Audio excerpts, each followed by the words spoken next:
Welcome from the BR24 newsroom to this live stream of the Munich Security Conference. I'm Dominik Possoch, or Dominik Pasic, as you will. And as the Russia-Ukraine crisis is developing, the Munich Security Conference is taking place the next 72 hours. Ukraine's Zelensky will attend.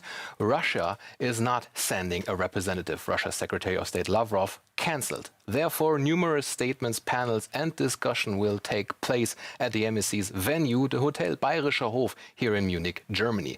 BR24 Live is broadcasting the security conference. We're glad you're with us, and we'll start right away with the welcome remarks by the conference chairman, Wolfgang Ischinger, just starting any instant now. So please stay tuned.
Ladies and gentlemen, please welcome the chairman of the Munich Security Conference, Ambassador Wolfgang Ischinger.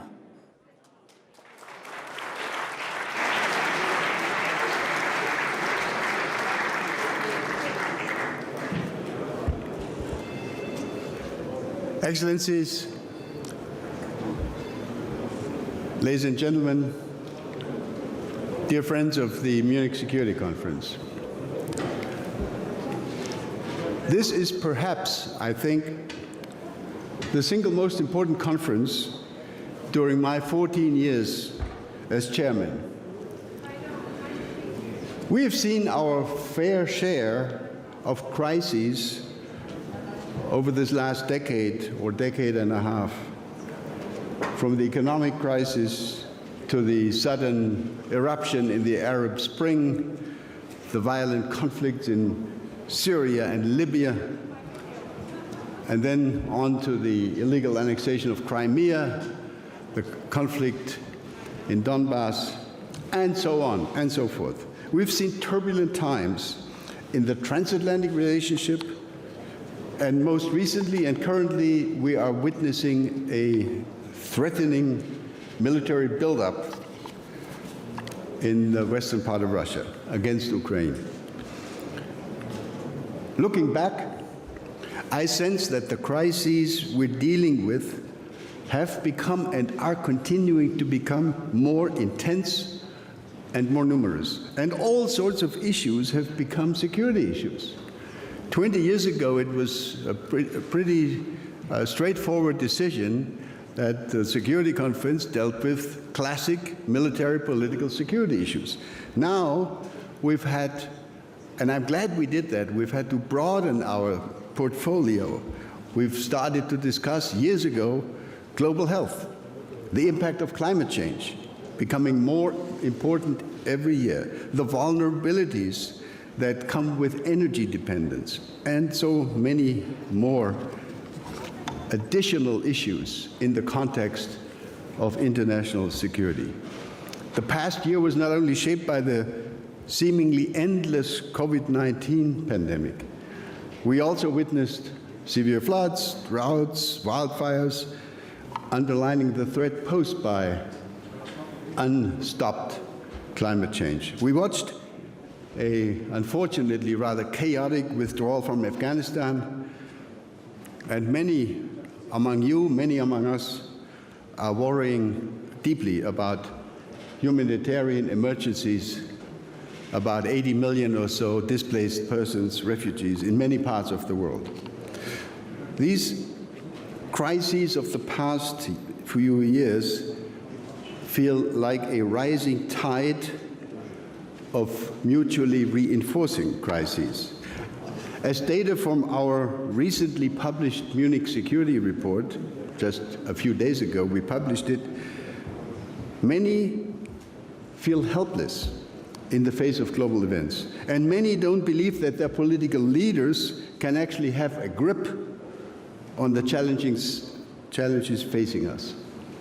The danger which this report identifies is that this feeling of helplessness is becoming a kind of self-fulfilling prophecy.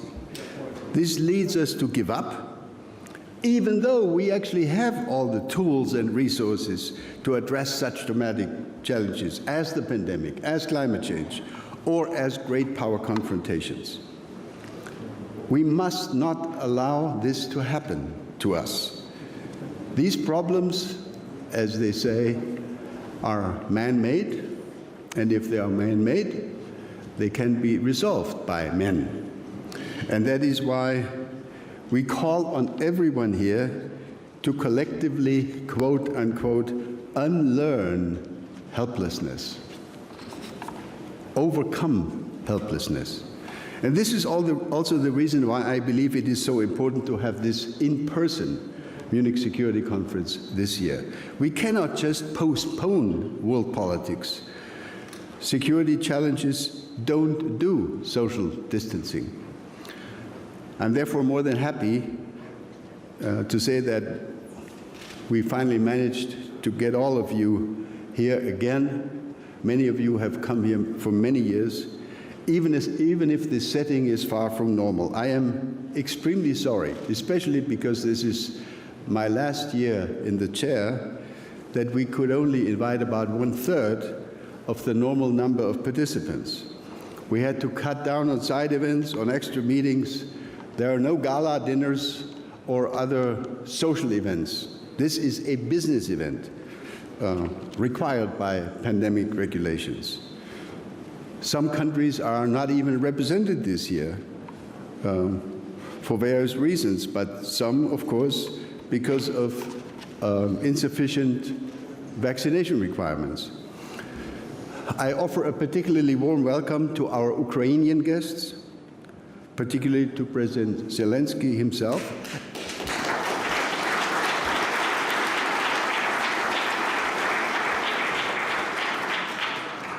As well as to our Russian guests.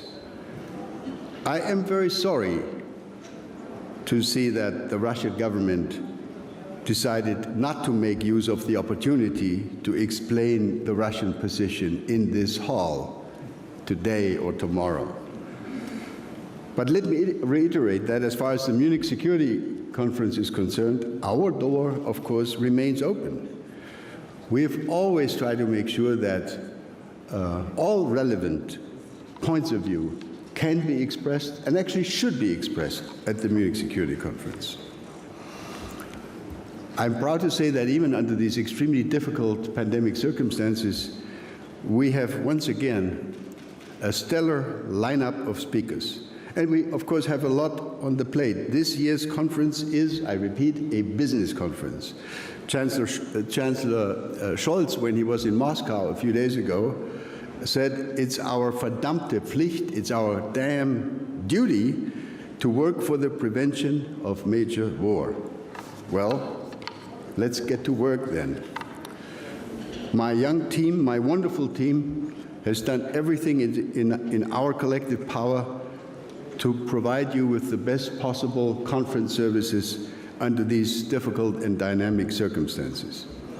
But the strict regulations we are complying with also mean that we could not rely on our usual routines. These strict regulations are there to protect you and you against the virus. So please make yourself familiar with these unfamiliar rules. They apply to everyone, even to heads of state or to foreign ministers. You need to register for events if you want to go to one of the other side events or halls. One aspect I want to point out in particular is that we have a very limited number of places in each of the sessions. It is therefore my request, my polite request to all of you to register, not to register for sessions which you do not intend to attend, because then you make a seat available to somebody else. Let's make the most of the limited places that we can offer. Finally, I want to use this opportunity to thank my really wonderful team, led for a decade or more now by Benedikt Franke. It has grown from less than a handful of people in 2008 to a professional staff of now about 80, mostly still very young men and women. They now organize more than a dozen events each year, write reports, and try to offer contributions to a more informed national and international debate on security policy.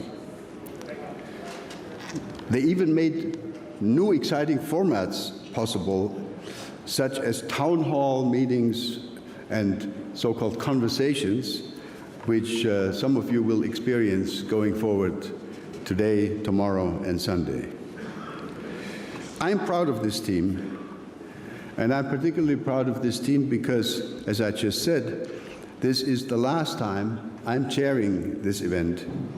My friend and colleague, Christoph Heusgen, longtime National Security Advisor to Chancellor Merkel, and more recently our Perm rep to the United Nations, will take over starting this weekend. So you have a lot of work ahead for yourself. Christoph, please get up and say hello.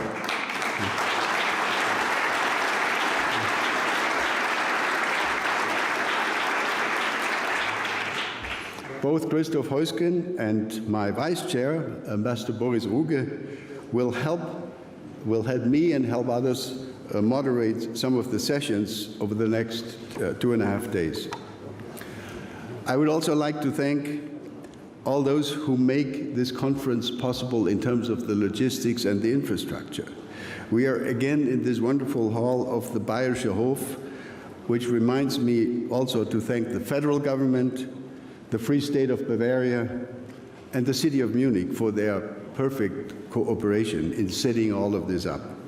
And I just want to briefly mention at least one or two of our logistical partners, among them Ecoloc for the testing, among them BMW for the driving people around, and for our host broadcaster, Bayerischer Rundfunk, who will make sure that people around the world can follow these proceedings.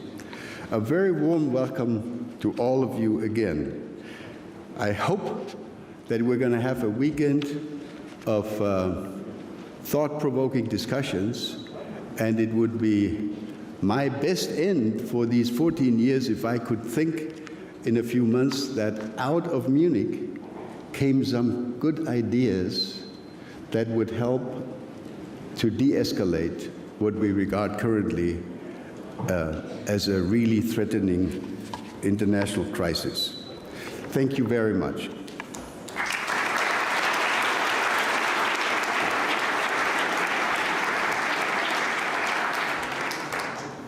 And now we're going to have our opening session. You know, I started my professional career as a very junior officer on the 38th floor of the UN building in New York. That was a long time ago.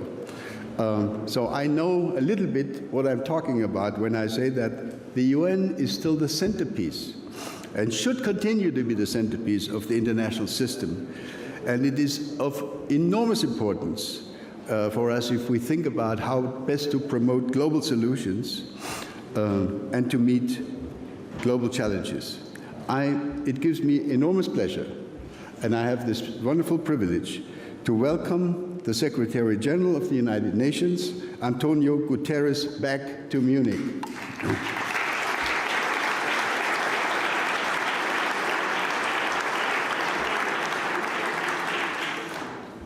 Dear Mr. Secretary General, dear Antonio, I'm very pleased that you agreed to share your perspectives on how the international community can possibly turn the tide.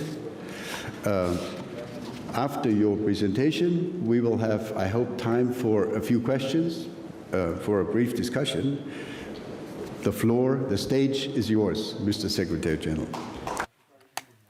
The welcome remarks by Conference Chairman Wolfgang Ischinger. Coming up next is the opening statement from Antonio Guterres, Secretary General of the United Nations. You are watching BR24 live on the Munich Security Conference 2022. And we're not just broadcasting those speeches, we also talk about the subjects at hand. So just stay with us.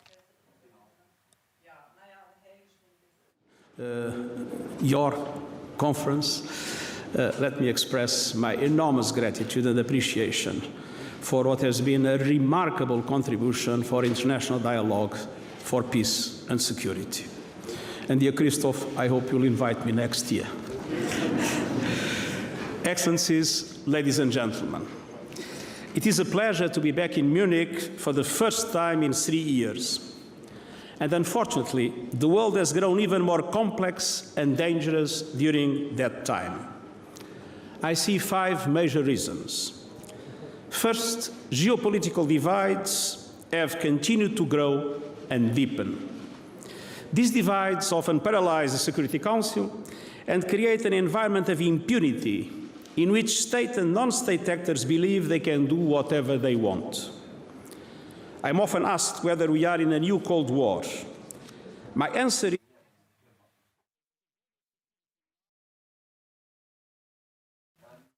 higher than at that time. During much of the Cold War, there were mechanisms that enabled the protagonists to calculate risks and use back channels to prevent crises. Today, many of those systems no longer exist, and most of the people trained to use them are no longer here with us. So miscommunication and miscalculation can make a minor incident between powers escalate out of control, causing incalculable harm. With the concentration of Russian forces around Ukraine, I am deeply concerned about heightened tensions and increased speculation about a military conflict in Europe. I still think it will not happen, but if it did, it would be catastrophic. There is no alternative to diplomacy. All issues, including the most intractable, must be addressed through diplomatic frameworks. And it is high time to seriously de-escalate. The United Nations Charter, a fundamental pillar of international law, clearly says, and I quote, "All members shall settle their international disputes by peaceful means in such a manner that international peace and security and justice are not endangered.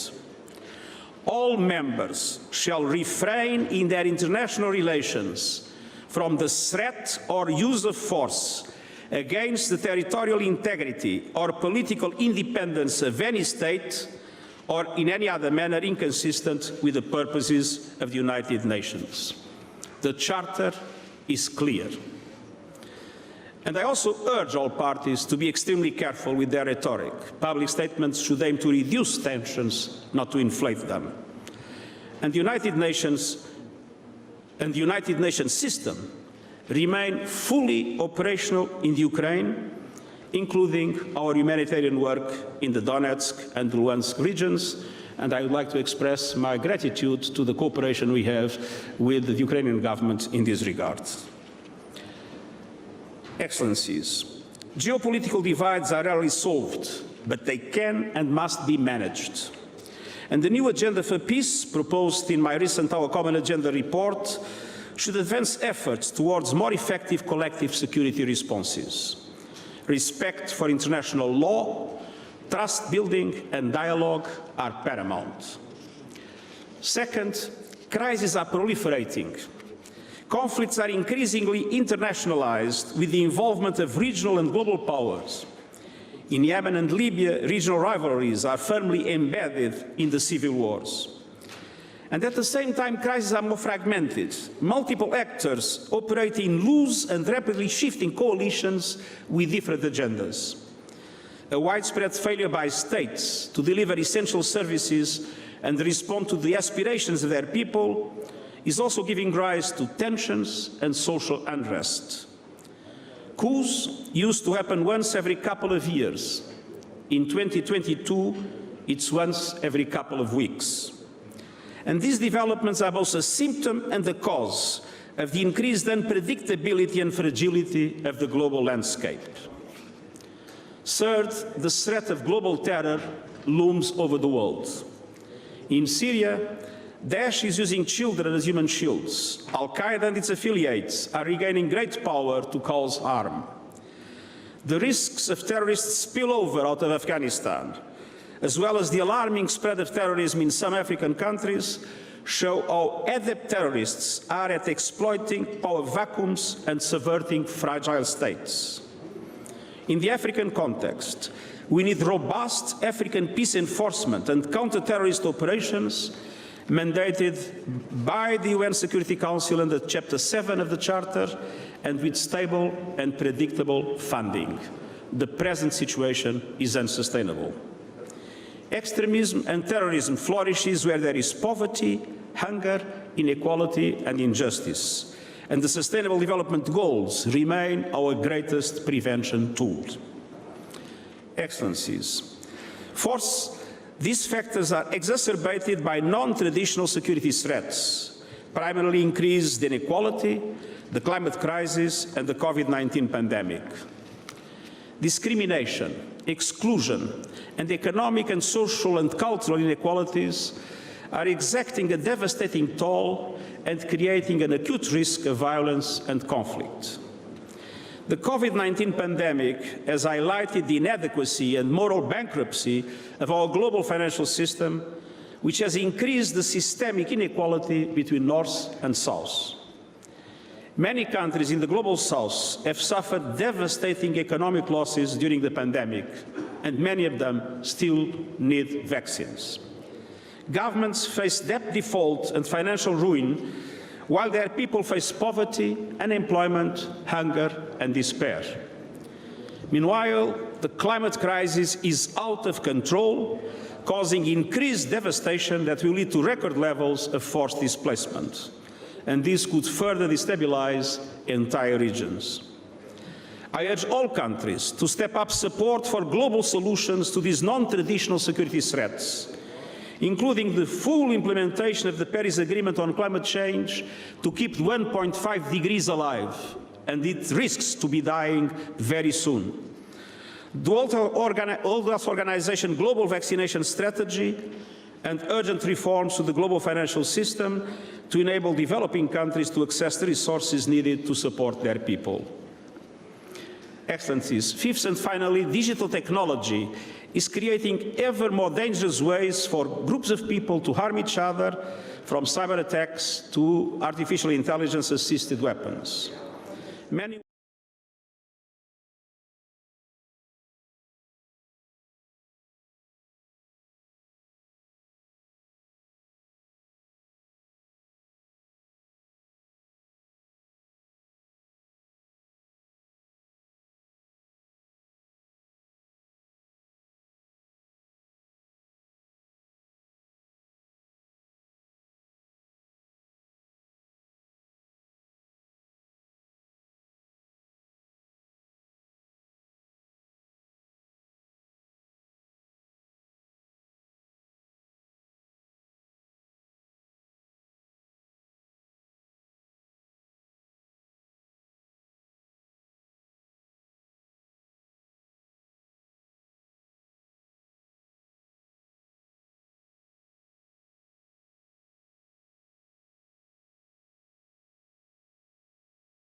Is it a matter of the great powers, or is it a matter of lack of unity or discord in the Security Council, or where's the problem? I think we have many problems at the same time. And obviously, a key aggravator in recent times has been the fact that the main powers are totally at odds with each other. Now, it's clear that there are serious divisions in relation to political systems, divisions in relation to human rights, divisions in relation to even a cultural approach to today's world. But what is lacking is the capacity to, of course, have the confrontations that are needed where the divisions exist, but at the same time establish a serious dialogue in relation to the questions in which cooperation is essential. And that is what I think is possible, and that is what is lacking.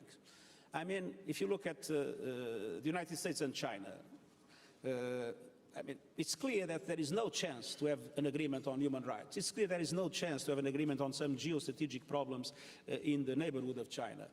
But there are common interests in climate, and there is a need for a serious negotiation in relation to trade and technology.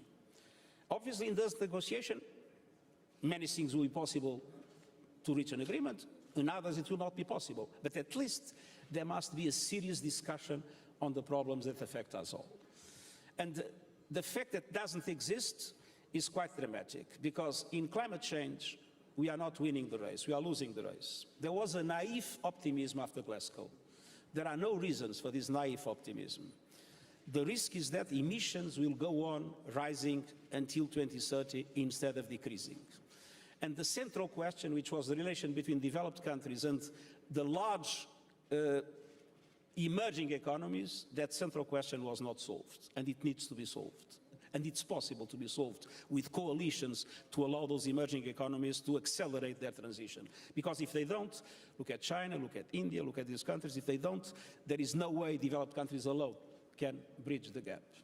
And then the question of the pandemics. I mean, the world was completely and remains completely disunited in relation to a pandemic. We don't have any common system of prevention, and we don't have any common system of response. And I mean, the World Health Organization has no authority. I mean, it cannot even guarantee that the informations that are needed to prevent and respond are available. He has no power to get them, as we have seen. And he has no power to coordinate a number of actions by member states. Look at vaccines. We started by vaccine hoarding, then we moved into vaccine nationalism, now vaccine diplomacy. But the fact is that the vaccines go on not being available for the African continent and large group of other countries. So we need to improve our governance mechanisms.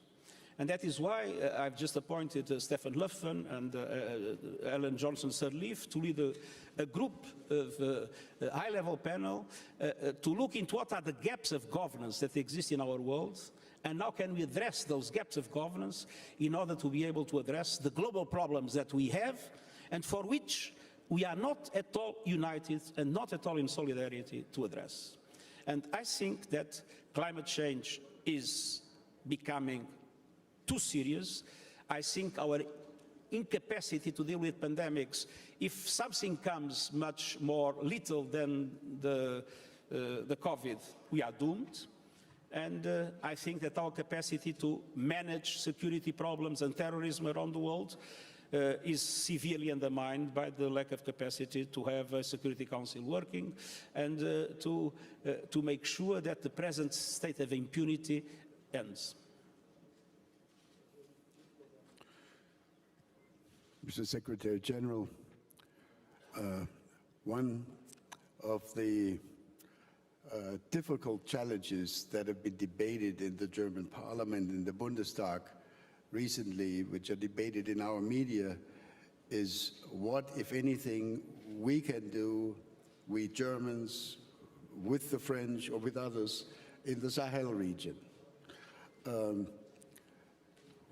My impression is that we are about to determine that ongoing efforts, French effort, German effort, are coming to an end because people are realizing it's not leading to any visible outcome anytime soon. So what would be your prescription? What should we as Europeans, what should the international community do in order to prevent an even greater breakdown of order and a further increase of terrorism, which would only lead to yet another cycle of poverty and radicalism in this very important part of the world, the Sahel? It is clear that to address terrorism effectively, we need a component of three dimensions. One dimension is, of course, a military security dimension. And let's be honest, if one looks at the Sahel, the present security mechanisms that we have available in the Sahel are unable to deal with the terrorist groups, and they are expanding and reaching out now to the countries of the coast, which is an enormous danger for the region and with potentially dramatic impacts in Europe. So we need to have, fighting terrorism, robust forces able to deal with them. And we have seen what happened in Mozambique when the Mozambican army practically fled. But when the Rwandese came, the Rwandese with 1,000 men were able to at least stop the offensive, which means we need robust forces. But for that, this cannot be done with peacekeeping. These need to be done with peace enforcing and counterterrorism, and for that we need, as we had in the Balkans, partners, in this case in African Union, but with a clear mandate that now doesn't exist. Chapter 7 of Security 7 and assessed contributions, guarantee of financing. Then second dimension, in many of those areas, we need to address the gaps in development. We need to address the suffering of people. I mean, the Sahel, the combination of climate change, of traditional demography, I mean, this needs to be addressed comprehensively through different mechanisms of international cooperation, and the UN system is, of course, ready to support with the World Bank, with the other international financial institutions, and with member states to see how we can support these areas in a much more effective way. And then there is a problem of governance. I mean, in many of these countries, we have violations of human rights, we have bad governance, we have corruption, and we need to be also clear when dealing with these governments that they need to change, because obviously with bad governance, it's easy for terrorists to recruit and to be effective. Mr. Secretary General, a brief final question, because we're running out of time. When you last visited Beijing, China, you requested that China allows the High Commissioner for Human Rights, Mrs. Bachelet, to visit China and to investigate allegations of human rights abuses. Are you optimistic, or how optimistic are you that she will actually be granted unfettered access going forward? Well, Jean Monnet used to say, I'm not optimistic nor pessimistic, I'm determined. So I would say the same. In this, I'm determined. What I've been telling the Chinese authorities, and I'm telling publicly, is that in Xinjiang, human rights must be fully respected, but not only human rights must be fully respected, policies must guarantee that the identity, the cultural, religious identity of minorities is respected, and at the same time that they have the opportunities to be part of the society as a whole. On the other hand, in this last visit, I told them that it is absolutely essential to have a credible visit of the High Commissioner. Because if the High Commissioner goes there, sees nothing, and says that nothing happens, obviously nobody believes, and this serves no purpose. I think it's in the interest of China, if they are convinced that they are not doing what people accuse them to do, it's interest of China to have a credible visit of the High Commissioner, and we will be doing everything we can to make sure that it happens. If it won't happen, of course, the High Commissioner will take the decisions that correspond to her mandate. Thank you, Mr. Secretary General. Let's give the Secretary General a hand. Thank you.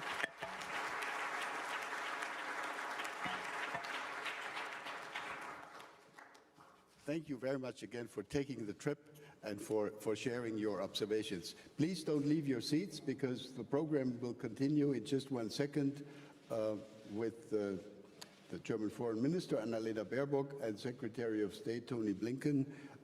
So 30 seconds and we'll continue.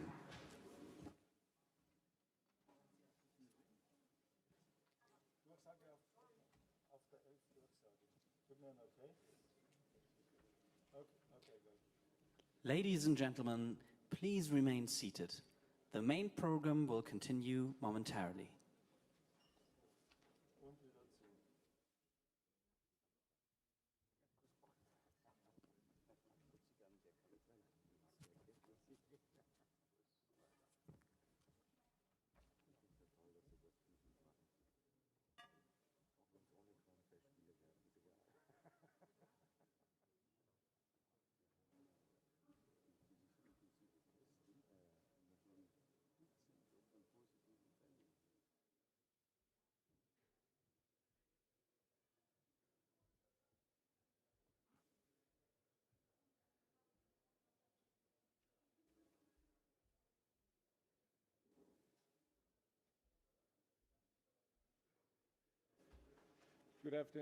Good afternoon, ladies and gentlemen, excellencies. It's my pleasure to also extend a warm welcome to all of you. And when Antonio, you asked if I was to invite you again next year. Yes, you are invited, and you have a standing invitation. This, of course, has to do with the fact that not only Wolfgang spent his first time of his career in New York on the 31st floor. I spent the last 4 years, my life in my career as Germany's ambassador to the United Nations, and it was really a great pleasure to work with you under very difficult circumstances. When I say that you have a standing invitation, of course it has to do with you personally, but it has to do with the United Nations, because there is no more important international organization, global organization than the United States, the United Nations. There is no way we come to the United States in a second. There is no way that we can be able to resolve the most important global challenges without the United Nations. You talked about climate change. There is no way that we can do this individually. We need the UN. When you talk about biodiversity, we can only do this together. When we saw this on the health issue. There is no way individual countries can resolve that. So we have to work together. Ladies and gentlemen, this is the first panel that I moderate, and for me it is kind of symbolic to have it a panel with the foreign ministers of Germany and the foreign minister, Secretary of State of the United States. When we go back to the foundation of the Munich Security Conference, when we go back to the first chairman of the Munich Security Conference, it was Ewald von Kleist. Ewald von Kleist created this, and the first meetings, the first years were exclusively German-American transatlantic meetings. And for me, it's kind of symbolic to go back to the roots and welcome today on this stage the Foreign Minister of Germany and the Secretary of State of the United States. Please extend a warm welcome to the two personalities.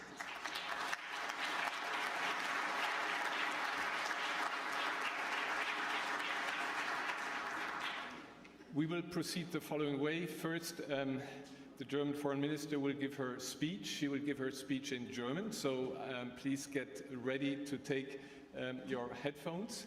And then afterwards, we'll have a panel debate in English on the stage.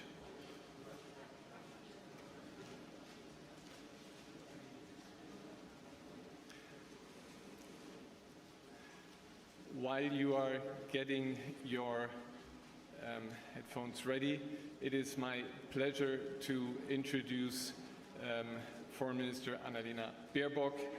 It is, after we had in Germany a first female chancellor, it is now very special, and I'm very happy to introduce to you the first German female foreign minister, Analina Bierbrock. You have the floor, and thank you for being with us.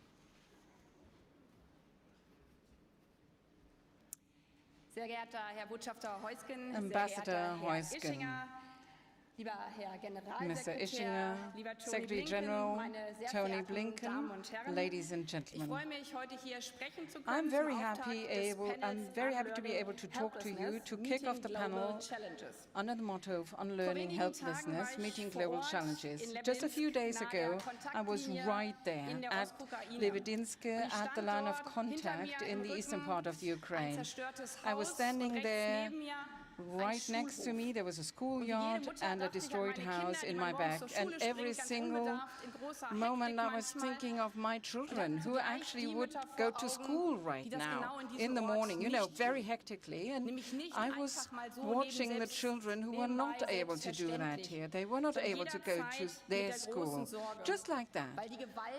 Quite on the contrary, they had to face a huge concern because violence is omnipresent there. And how real this kind of concern is becomes very clear when we hear that yesterday there have been hundreds of infringements of the ceasefire. So in such a situation, at such a place, you wouldn't even think of a peaceful everyday life for your children. And this shows what really is at stake when we're talking about Minsk. It's not only a negotiation format. Minsk is not a technical notion either. We're talking about human security. We're talking about safety, about whether or not people, families, children can live their lives safely and grow up safely in the middle of Europe. Today, we have to be very clear about that. There's a new war impending right in the middle of Europe. Russia issues an absolutely unacceptable threat with their troops buildup vis-à-vis Ukraine, but also vis-à-vis all of us and our peace architecture in Europe. Therefore, this crisis is therefore no Ukraine crisis. We have to be very careful about our framing. It's a Russia crisis. We therefore urgently appeal to Russia to draw down their troops immediately.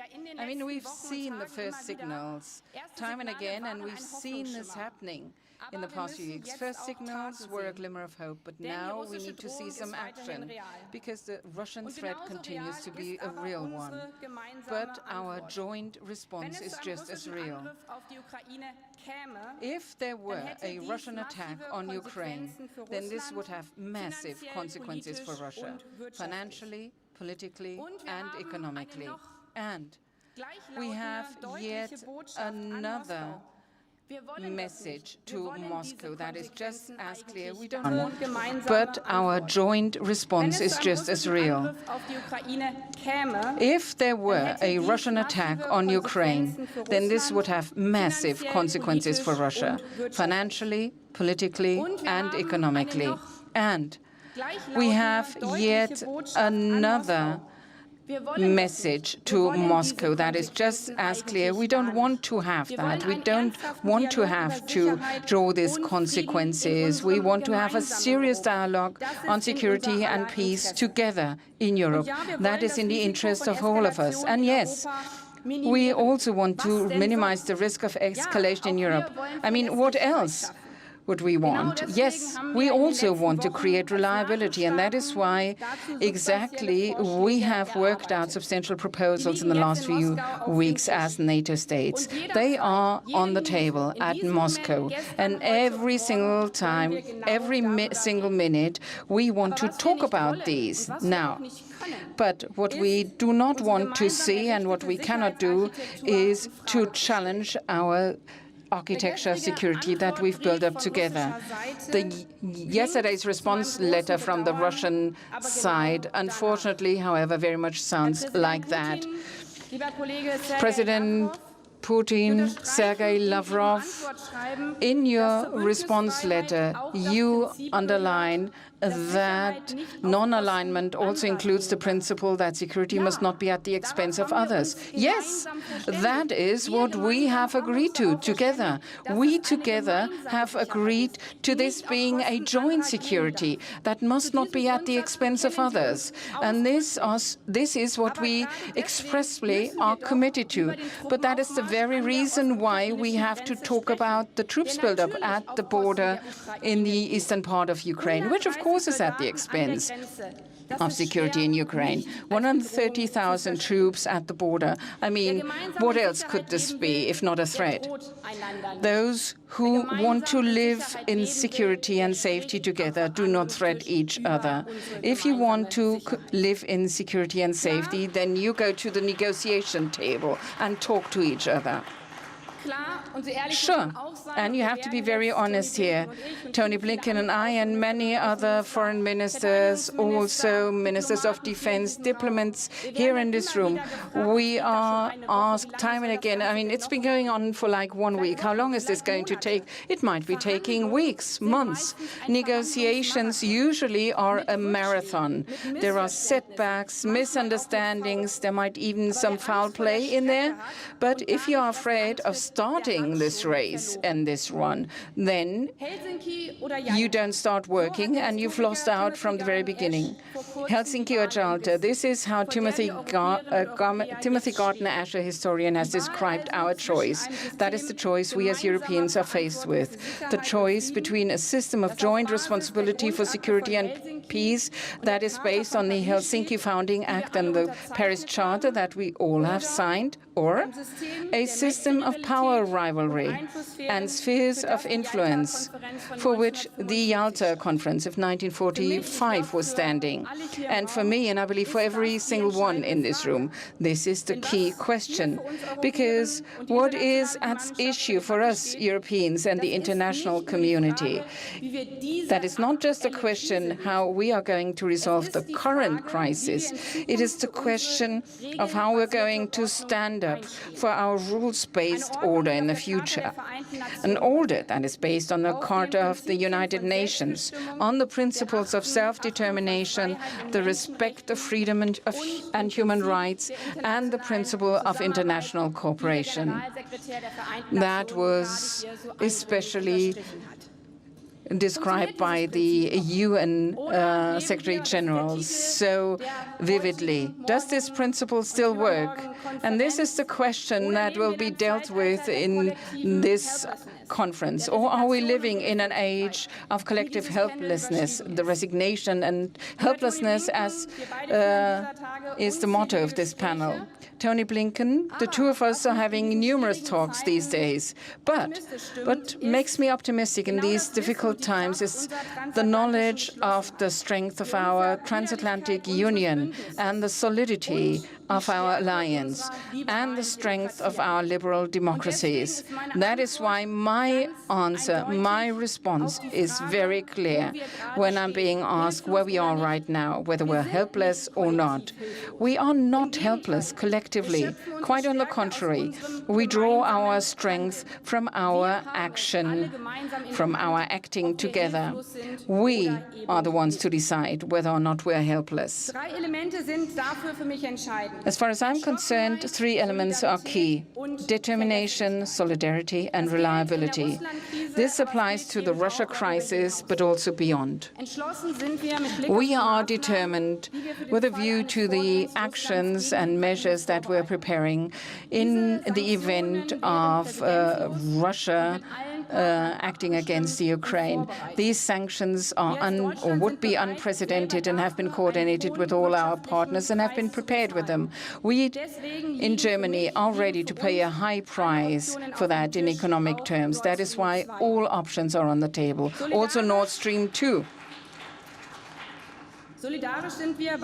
We show solidarity because we support and are committed to the territorial integrity and sovereignty of Ukraine. And I'm being very clear here, especially in situations of pressure like these, solidarity means to send out a clear message, because the route that a country would like to embark on can only be determined by the country itself and by the people living there. We are not going to negotiate over the head of Ukraine.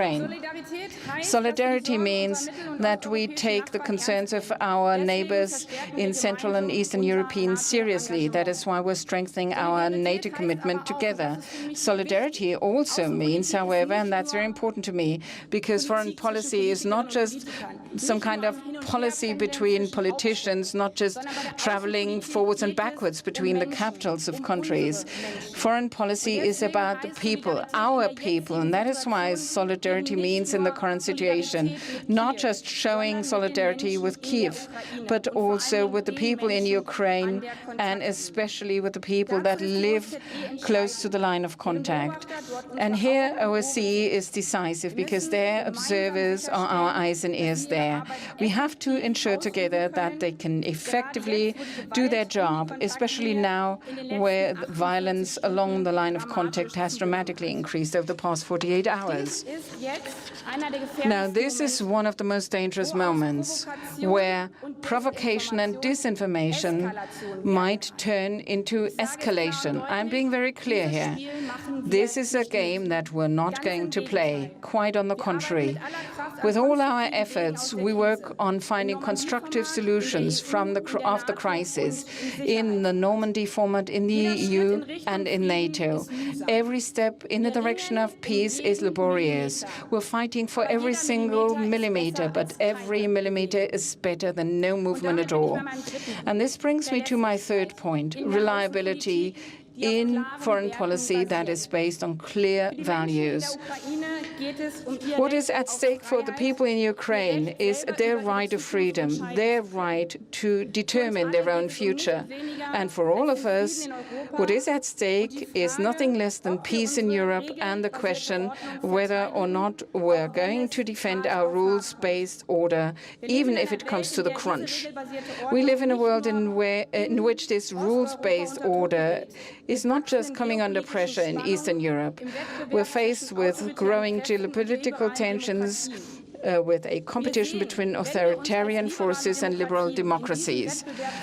We see and realize that if we withdraw from this competition as liberal democracies, then others are going to fill these gaps. We can see that with private groups of mercenaries or with a view of the large infrastructural projects in Africa. But we've also been seeing that in Europe, in the EU, when we left a gap in terms of solidarity when it was about investing in power grids, motorways, or digital infrastructure. And we even saw that even more strongly at the beginning of this pandemic, when it was about the distribution of vaccines. If others interfere, then this will not happen for altruistic motives, but this will be based on shrewd geostrategic calculation. That is why, as far as I'm concerned, we as liberal democracies have to be a part of this competition between liberal forces and authoritarian forces. We have to clearly walk the talk and show what we stand for. The joint recovery after the pandemic, what has been summarized by the US President Biden and also the United Nations under this wonderful label of Build Back Better, what has been defined there also spells out a huge opportunity for all of us, for international cooperation, to really do it right when exiting from this crisis, to invest in a solution for the Ukraine crisis, to invest together in infrastructure, but also to invest together in finding a way out of this pandemic. And that is why the German G7 presidency that we're holding this year also will focus on this motto. We're going to show what our values are. We show that international cooperation is stronger than national solo efforts. And we show that an order on the basis of international law, of a fair coexistence and togetherness, of democracy and human rights will bring more than shutting borders down and then bringing in the borders internationally.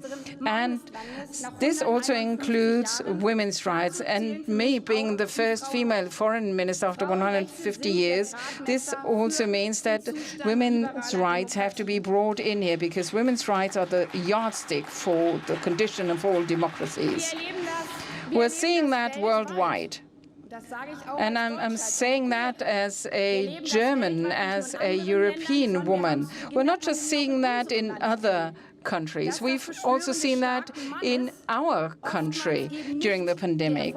I mean, conjuring up the image of the strong man very often is not the most successful route. And we're seeing worldwide that conjuring up the strong man actually goes hand in hand with the increase of authoritarian forces and a reduction of democratic rights. And this is one insight that I brought back home when I was at the line of contact, because the mother said, only if women are safe, everyone will be safe. And that is our task, and that is why I'm convinced that our global challenges, like the climate crisis, fighting the pandemic, will not be manageable for a single country alone. We can only resolve this crisis together with a clear compass of values. We have to be aware of that. We are right in the middle of a difficult crisis, especially here in Europe. Being transatlantic parties. After this crisis, the world will be a different one, and it's now up to us. It's in our hands. This is the hour to stand up for peace and rights here in Europe. Thank you very much.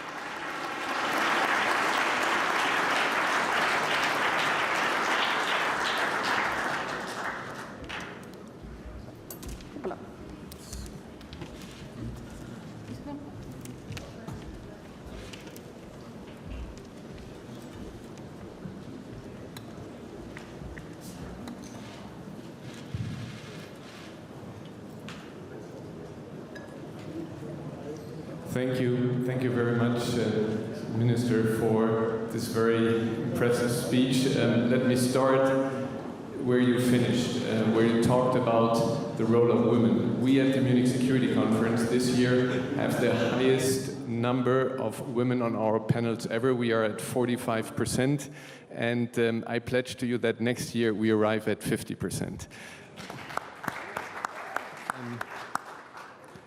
Mr. Secretary, thank you so much for being here. I know you are extremely busy. Allow me to start with a compliment. I've been following US administrations for many, many years. I have not seen an example like this one where the US administration has reached out in coordinating its position with its European allies in the EU, with NATO, with allies beyond this. I found this very impressive. In talking about Ukraine, I was day before yesterday in a conference with the former Prime Minister of Ukraine, Arseniy Yatsenyuk, who said, what we are witnessing here is the best, the most successful peacekeeping operation, and that is to be together.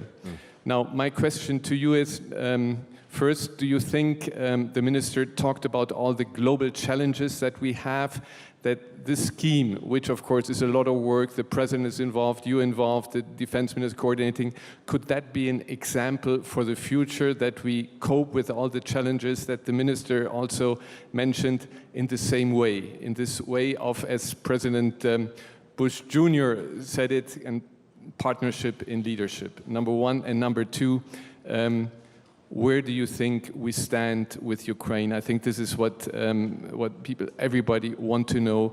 Minister talked about what we hear at the contact line. There were days where there was no incident at all. All of a sudden, we see this increase. What do you see? I recall 2014. It was the end of the Olympics, and a few days or weeks later, we saw these little green men entering into invading Ukraine.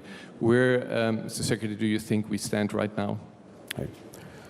Well, first, let me just start by saying what an absolute pleasure it is to be here, to be with all of you, especially to be with my friend and colleague, Analina, and also Christoph, Wolfgang. This must be the equivalent of an Olympic relay team. To go from Wolfgang to Christoph doesn't get any better than that. So it's wonderful to be with you. To start with the first part, I really start where Analina left off, because we have exactly the same perspective, and it's the perspective that President Biden brings to everything we're doing and that we've tried to do in our first year. It's a very simple conviction. It's the conviction that there is not a single challenge of consequence that's actually affecting the lives of our people that we can effectively deal with alone. Even for the United States, with the power that we have, the resources that we have to be doing it in partnership. And it's an obvious proposition to many, but it's no less important for being obvious. When it comes to climate, even if we did everything right in the United States, we're 15% of global emissions. So by definition, we have to find a way to deal with the other 85%. That requires collaboration, working with others, playing our part. On COVID, we all know the truism that no one is safe until everyone's safe. Omicron has reminded us of that if we needed reminding.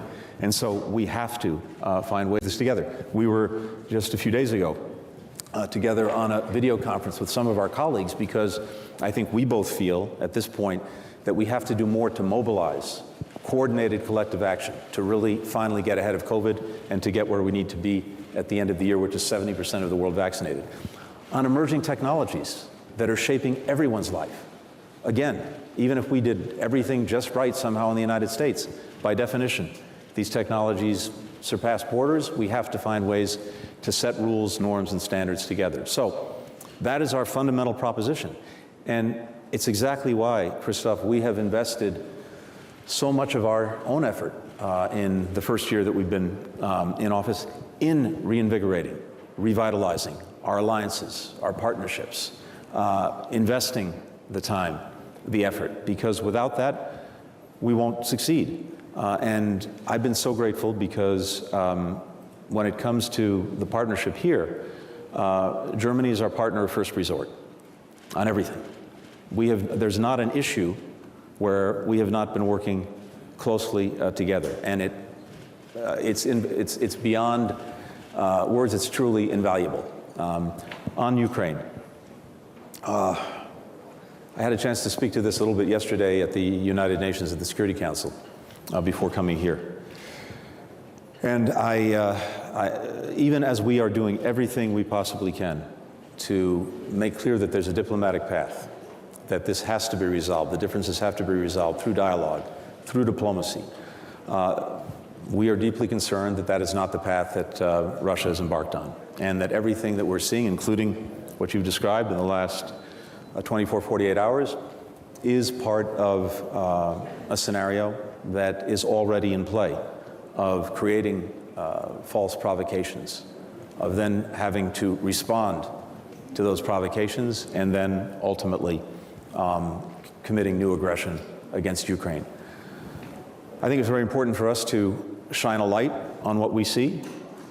Perhaps that will move Russia to a different path. We remain fully prepared, both of us with our colleagues, to engage on the diplomacy, but we have to be, I think, informed by history. You referenced 2014. One could reference 2008 as well in Georgia. And we have to be informed by the facts. And the facts are that despite what Russia has said in recent days about pulling back forces from the border, that has not happened. On the contrary, we see additional forces going to the border, including leading-edge forces that would be part of any aggression. So we have to be informed by that. We have to be extremely vigilant. And I'll finish with this. The single greatest source of strength that we have in dealing with this issue, in dealing with this challenge, is the solidarity that Analina talked about. I think President Putin's been a little bit surprised at that solidarity, at the way that NATO has come together, the European Union has come together. We've come together individually as partners, we come together institutionally. As long as we maintain that solidarity, we will, either way, whichever path President Putin chooses, we'll be ready to respond. Thank you very much. This is a podium, and we have so many people around here who want to contribute, ask questions, so I invite you to do that. You can either raise your hand or go also by digital notice. Before I go I see a question there. Can I ask Minister Bierbrock, can I ask you a question which is a bit a difficult one, but it's one which we have been debating a bit in the public these last weeks and days, and this is the question of delivery of weapons to Ukraine. You mentioned the human dimension from what you say. You know, President Steinmeier 4 months ago went to Kiev, to Babin Jar, where in the name of Germany 80 years ago, within 2 days, 33,000 Jewish Ukrainians were massacred by Germany. And of course we say we never want to put arms against Russia because of our history, etc. But when you see that Russia is attacking Ukraine, a country that has really severely been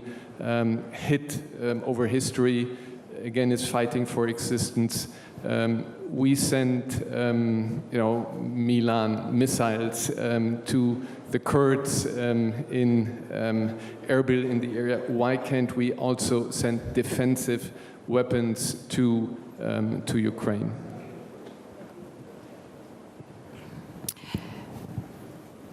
Because I think you always have to have in mind when you take a decision that either way, if you say yes or no, it has consequences.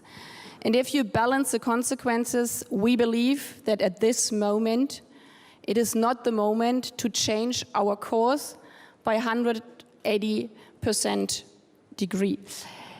Because we are not all the same, even though we are standing side by side. We have different roles and we have different history. And when I was in Ukraine, I said we have a historic responsibility, which I didn't mean only with regard to Russia, definitely, you were mentioning it, also to Ukraine, but because out of our history, we have a different responsibility for securing international peace than others. If we are looking at Poland, if we are looking at France, they have been attacked by us, like the Soviet Union countries. And therefore, our responsibility after the Second World War was that never again from Germany there will be war, and never again there will be genocide. You know the famous formula from one of my former colleagues as a foreign minister. And that's why I'm making this curve here to show that we are thinking a lot about this, but that's why we have a very restrictive arms control legislation, because of our history. We have this legislation that we are saying we are not selling weapons to everybody in the world, but only to our partners, NATO partners and European Union partners. And that we have also a clause where the weapons go afterwards. And if we would change this now, also if we are talking about this famous Haubitzen, I had to learn actually what 30-year-old Haubitzen actually can do or what they cannot do anymore. But anyhow, if we change this course, we have to argue it. And I think at this moment where I'm saying that we are doing everything for dialogue, where I, as a German foreign minister, together with my chancellor, is doing everything that we are getting on the table of the Normandy format. It's France, it's Germany, it's Ukraine, and it's Russia. This is a moment where I do everything for dialogue, but others, with the others' role they are having, and this is our strength, that we are standing like all together, but using our different roles of support with regard to our different histories. So the US is having a different lesson with regard to arms export. But I'm, for example, giving most financial aid. We are the biggest donor in Ukraine to stabilize the economy. And if we are putting all this together, this is our strength at the moment, and that's why I truly believe that this course is right. United in diversity, it's all a great motto of the European Union, and this is what we are showing at the moment, also in solidarity with Ukraine. Thank you. Can I just add one thing to this? Because Analina is exactly right. We have been not only acting in a coordinated way, we've been acting in a complementary way, bringing different things to the table that all add up to the solidarity that has been very effective. And I want to add one other element. Germany, Analina, have been speaking with tremendous moral clarity when it comes to Ukraine. That is vitally important too. In fact, you can't really place a value on that. It's essential to what we're doing. Thank you. Thank you very much. It's wonderful to see this transatlantic unity. This is what we need, this stage. Yes, please, if you, not everybody knows you, if you would be so kind to introduce yourself. And then we go back there.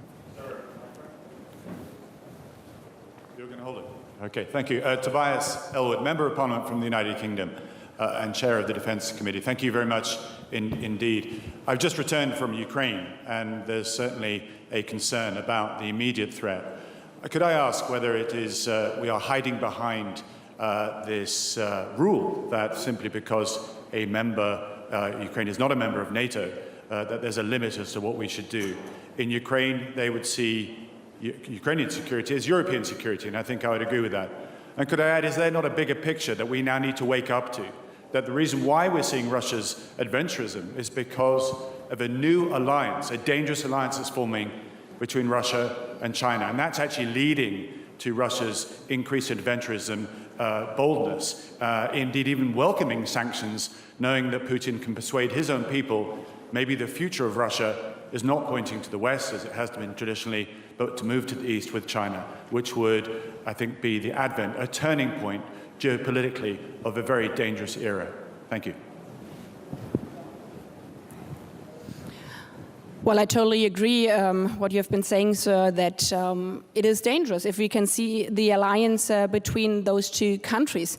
But what Tony was saying beforehand, I mean, there's also not only an alliance, but there's a strength between EU members. And as you know from the past, it's not always easy in the European Union to agree on different topics like all together by unanimity.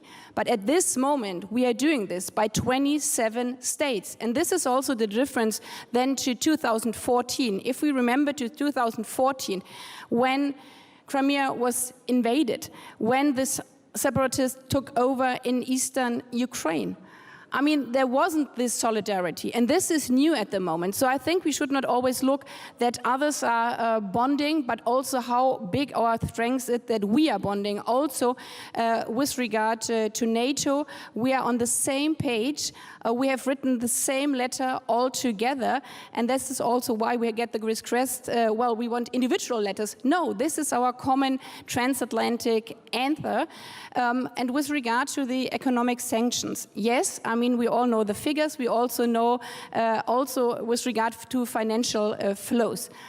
However, I mean, if you have this scenario being totally cut off by economic exchange between Russia and Germany and Russia and the EU. I mean, this is not nothing. And I would also underline, because we're always talking about Russia, but it's the Russian government. 70% of the Russian people, and this is also different than in 2014, their biggest fear is war with Ukraine. And this is also why we are saying, here's our hand to all the citizens of Russia. Here's our hand to all the political prisoners in Russia. Here's our hand to Memorial and all the others in Russia, because we want to live together in peace. And this is what we have to underline with a clear message on sanction, but also with a clear message on dialogue. I can only add that I'm in violent agreement with my friend and colleague. Look, Russia and China together are right now less than 20% of world GDP. The United States, Europe together, 45% of GDP. When we bring in some of our democratic partners from Asia, Japan, Korea, Australia, others, we're well over 50% of world GDP. That is a very powerful weight when it's acting in unison, and increasingly we are. The convergence around a determination not to, in the case of China, hold it back, not to be opposed to Russia for the sake of opposing Russia, but to uphold something that brings us all together, which is this liberal international order, that increasingly is bringing us together. And when we're acting in unison, I'll take our side anytime. Did I see François Hesbourg? Please, go ahead.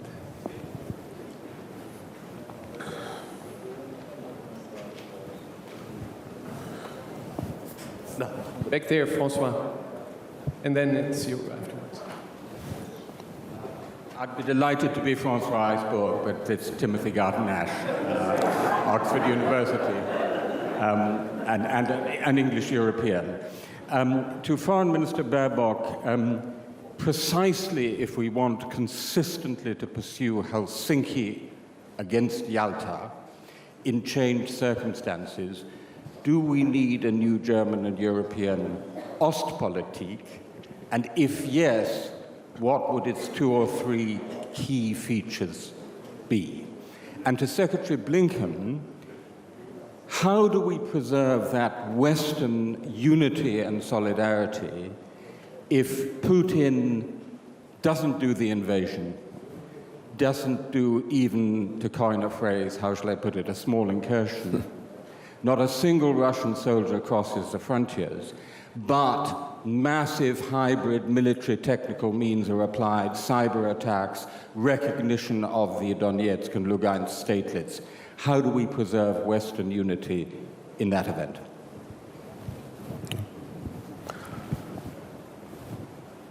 I think that what we've done over the last year is build a very solid foundation and strong foundation when it comes to Western unity across a whole range of challenges that we're facing.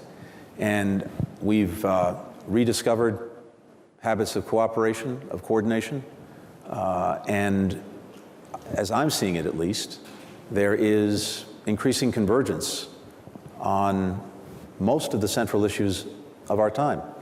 I am convinced that irrespective of what Russia does with regard to Ukraine in the weeks ahead, whether it is a full-on invasion, whether it's something shorter of that, that we will retain that solidarity. But it doesn't happen by itself.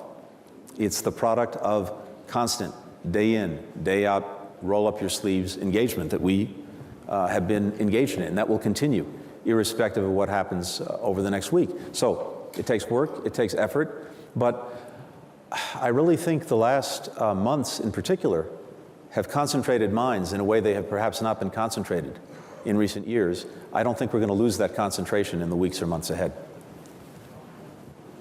Thank you for the quote. My answer is yes and no, not because it's a political answer, yes and no, but because it has two parts depending on what you're looking at. I would say no with regard to the treaties, because we have the treaties for living together in peace and in security in Europe, and everybody has signed it. But I say yes with regard to, if we're referring that we just take the answers from 1970 and putting them in the year 2022, because in all these years, things have changed and the world have changed.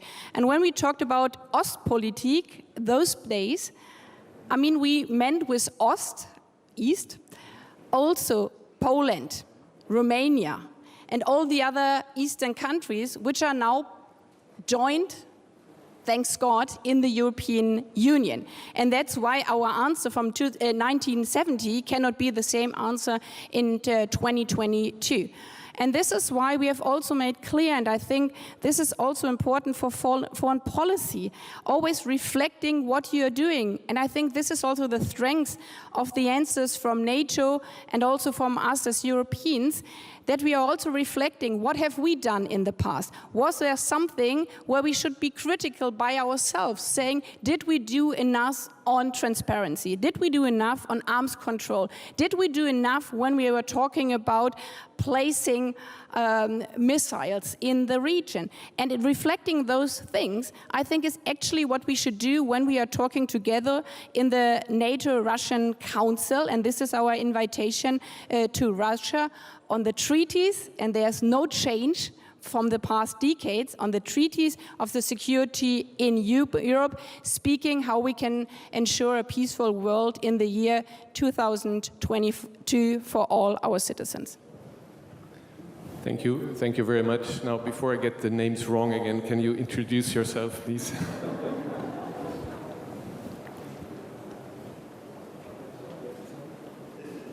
Abdul Momen, Foreign Minister of Bangladesh. We are so pleased when Biden administration joined the climate dialogue, and we are thankful to Secretary Blinken and also, the Special Envoy John Kerry for, making it possible for Biden administration to join the climate discourse. We are very pleased because we are hoping that we can save this planet. And with US in our side, we were really delighted. Now my fear is this current Ukraine, problem, will it take away, will it derail the process of climate change? Will it derail the funding that we are expecting from the development partners?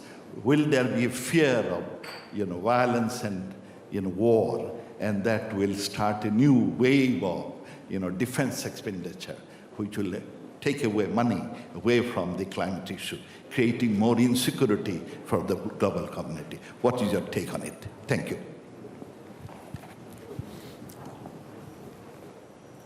We see the challenge of climate change as the existential challenge of our time.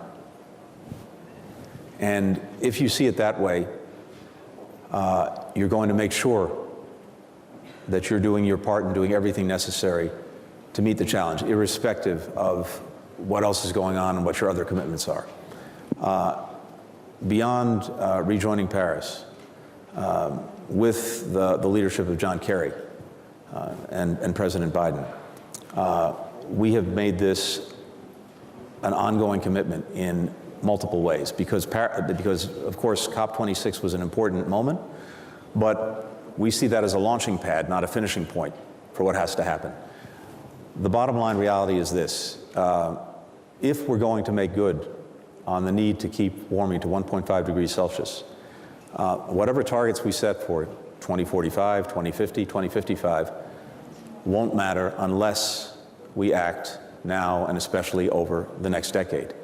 And that requires a number of things. It requires countries to actually continue to raise their own ambitions. It requires making good on implementing the policies necessary to meet those ambitions.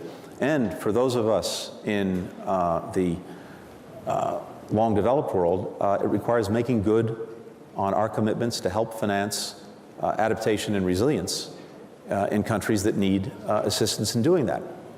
The United States has a special obligation in that regard. Historically, we're the largest emitter. Right now, we represent, as I said, about 15% of global emissions, so we're committed to doing our part. And you don't have to take my word for it. It's reflected in the budget that we have submitted to Congress. I was just last week with the Pacific Island nations, who are literally on the front lines of climate change right now, as we speak. This is very literally existential for them. And it was a way of also making clear our ongoing commitment to make sure that the resources are there for adaptation, for resilience. We are committed to it. It will be reflected in the budgets we continue to put forward. We have parenthetically, we have a remarkable bipartisan delegation from our Congress here in Munich this weekend. House, Senate, Republican, Democrat. And I think whatever policy differences there may be on some of these issues, there is also a foundational agreement that we need to address this problem, and we're committed to doing it together. I would say thank you for your question, because this is actually also my biggest fear with regard to climate change, but also with regard to other crises, because this is also one part of the strategy, in my point of view, from the Russian government, absorbing so much attention, time, from all of us, from the European Union, that we do not have time for other crises. I mean, we didn't speak about Sahel, for example, at the moment here. We didn't speak about the Middle East. And I think this is also important, that we give every minute, what I was saying before, to solve this crisis now with regard to the safety of Ukraine. But on the other hand, do not forget about the rest of the world. And the biggest fear for humankind is the climate crisis. And that's why also when I started my term as a new foreign minister, I always spoke about climate issues and hydrogen, and some newspapers were asking, well, but why are you dealing now with climate if you have to solve a crisis?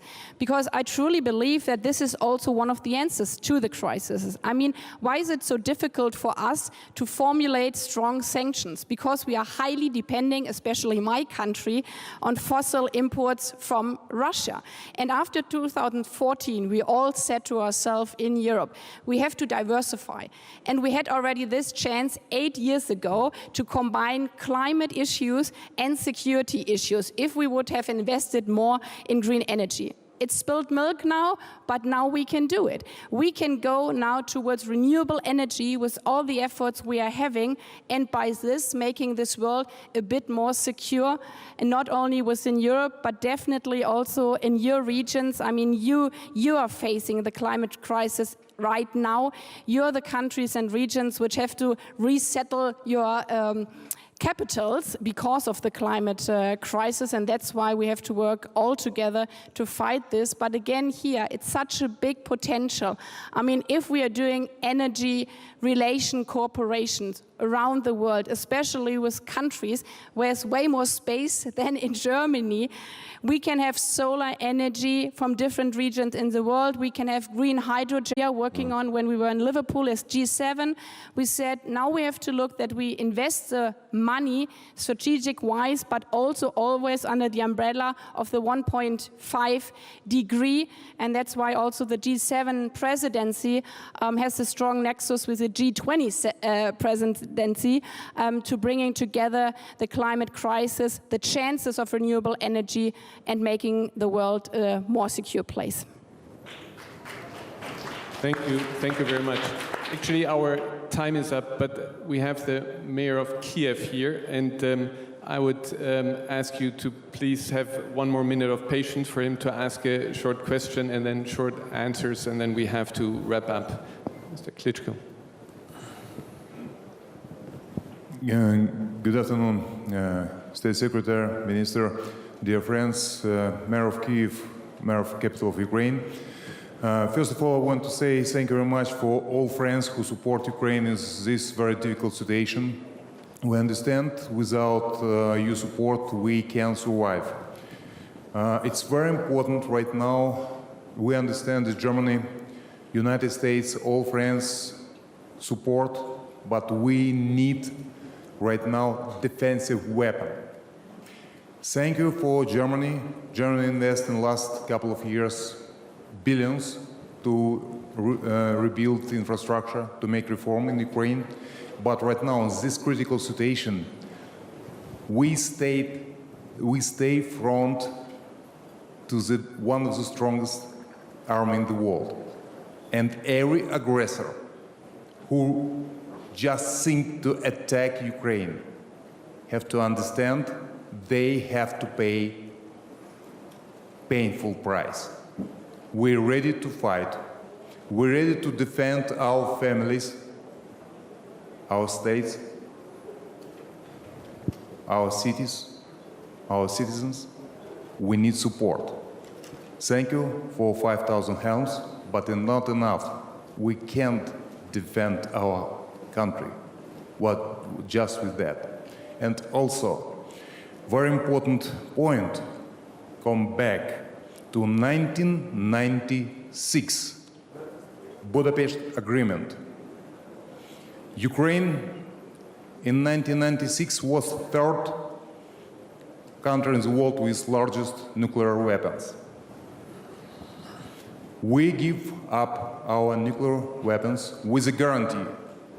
United States, French, Great Britain, and Russia make a guarantee of our independence and territorial integrity. It's not so much time in the past. Right now, what about the Budapest Agreement? Everybody forget about that. Thank you. Thank you very much. Bierbrock, you have already responded to the question of delivery of weapons, so maybe, Tony, you would like to say a few words there. Sure. Mr. Mayor, first of all, it's good to see you, and I appreciate not only the substance of your words, but also the emotion behind them. And here's what I can tell you, just speaking on behalf of the United States. When it comes to security assistance, as you know, in the last year alone, we provided about $650 million in defensive lethal assistance, more in the last year than in any previous year.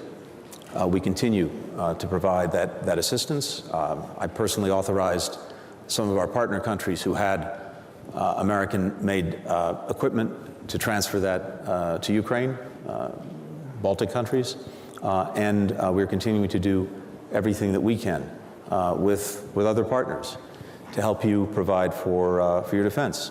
At the same time, I'm convinced that the work that we are doing together to bring countries, not just in Europe, but beyond Europe, together and making very clear to Russia that if it commits renewed aggression against Ukraine, there will be, as we've said, and I quote, massive consequences. This is what the G7 countries said together, the European Union, NATO.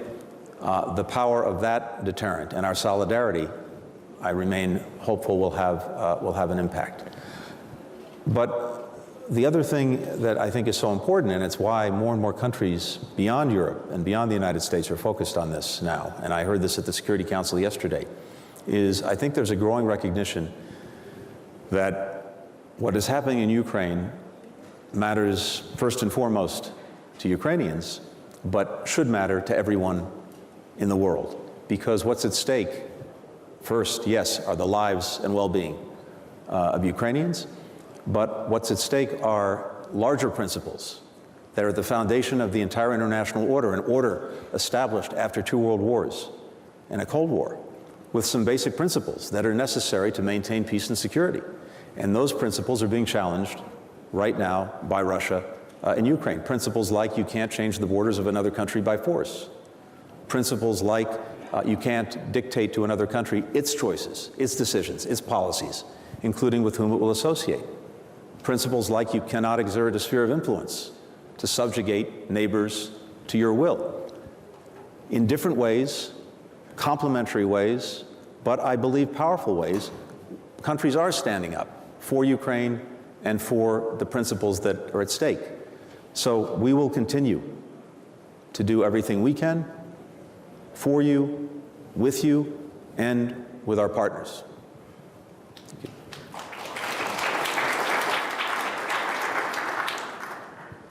Also from my side, thank you for not only the question, but showing again how dear the situation is. Because if you're thinking about every citizen in your country, it's something different being a mayor in Kiev than being a foreign minister in Germany in this kind of situation. We've been in contact very closely, personally, but also with your government. And as I've said before, for us, it's not an easy decision.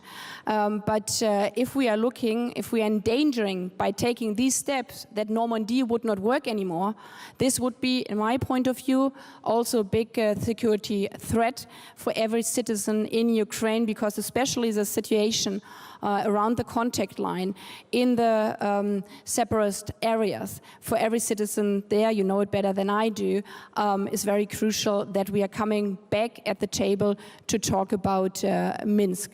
But we are looking at every request because we are standing side by side with you and your citizens. That's why when you asked for helmets, we were looking, my colleague here, we were looking how many helmets we could deliver. I'm sorry, it was only 5,000. We have now a new list. We look at the new list, what we have, what we can do. And I think it's really good that we are in frank and open exchange about these kind of things all together. But again, I mean, this is also what rightly your government is saying in those days. We have to ensure that the destabilization doesn't come from inside, from investments which are not coming anymore, from currency which is going down. And that's why I truly believe that the financial support is as important as the support with regard to security. Thank you.